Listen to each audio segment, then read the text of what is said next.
Welcome to Daily Armour. Today we're going to be in the book of Deuteronomy, chapter number 6, and looking at verse number 7. Deuteronomy 6 and verse number 7, and it says, "And thou shalt teach them diligently unto thy children, and shalt talk of them when thou sittest in thine house, and when thou walkest by the way, and when thou liest down, and when thou risest up." Just kind of got that thought of teaching and how we teach others.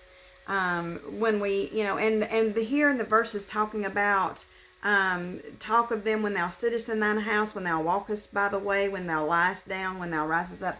This is talking about throughout our day. And not, I don't think this would apply just to our children, but it can apply to everyone that we come in contact with. The pastor on Sunday night service was preaching about the love of God. And he was using Deuteronomy 6, and I just really got focused on verse number 7. The most important commandment that we can ever teach is for our children to love God, and then also to love others as ourselves. How we treat the Lord will take care of so many other things. How we treat one another will take care of so many other things.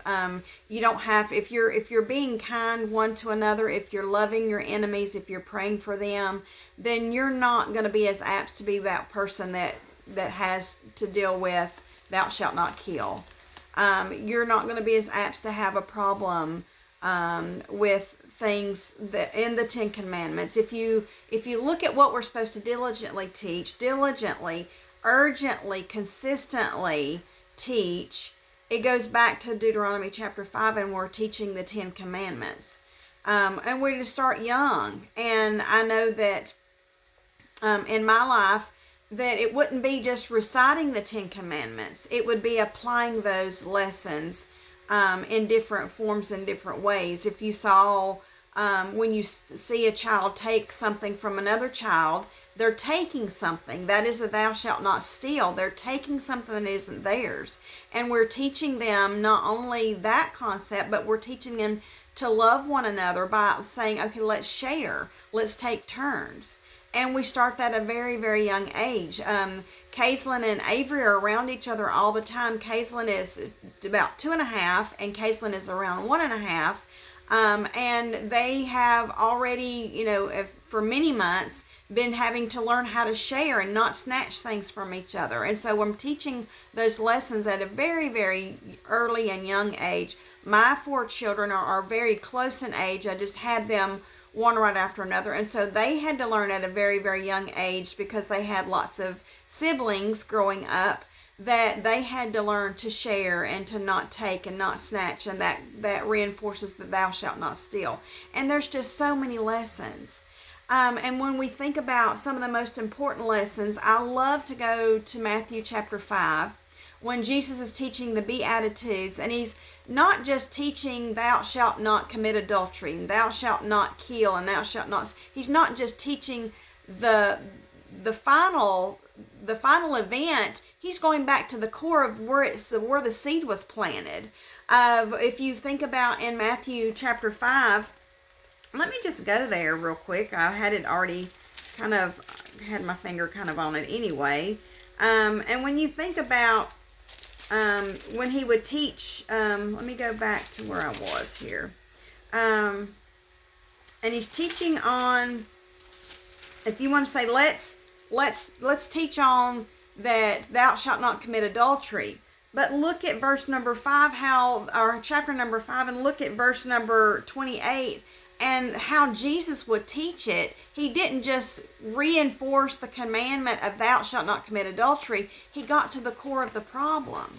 And in verse number 28 says, "But if I say unto you that whosoever looketh on a woman to lust after her hath committed adultery with her already in his heart." So Jesus deals with the core of the problem. And sometimes when we can help our children, they may be expressing something outward, but we need to recognize that there's something inside going on. something a little further. Maybe they're frustrated or they're aggravated, or we're teaching them. I know that I had to teach my children, some of them, how to deal with frustration by teaching them to breathe. And I would breathe with them, and then we would suck our air in. I would say, take a deep breath, and then blow it out. And we would do that about 10 times. And it got to where you didn't even need to do it 10 times. Maybe after 5 times, then they would figure out that they calmed down, and then they learn to do it on their own.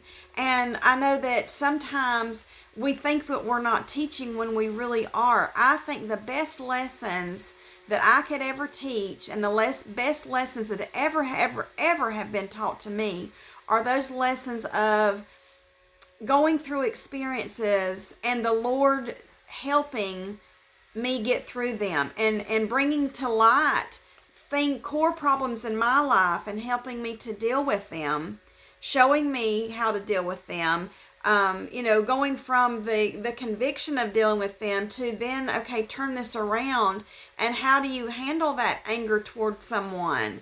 And I know that many years ago that I was having some anger issues, and the Lord said, I want you to pray for him. First of all, he dealt with me about having those anger and being aggravated and frustrated. And I had to ask him to forgive me for that. But then he took it a step further in getting to the core of the problem. And then I needed to turn that into praying for them. Into prayers for them. And that really worked.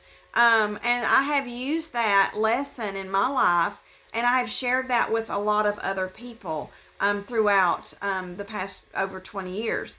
That was something that would vitally help me, because anytime that someone was malicious against me, and I was very much somebody who wanted to retaliate and had a temper problem, the Lord he would go back to that, just like that breathing technique that I was trying to teach my children. And he would go back to take a deep breath in, take a deep breath out. Now pray for him. And then after that, then the Lord even dealt with me even a little bit further. Now do something nice for them.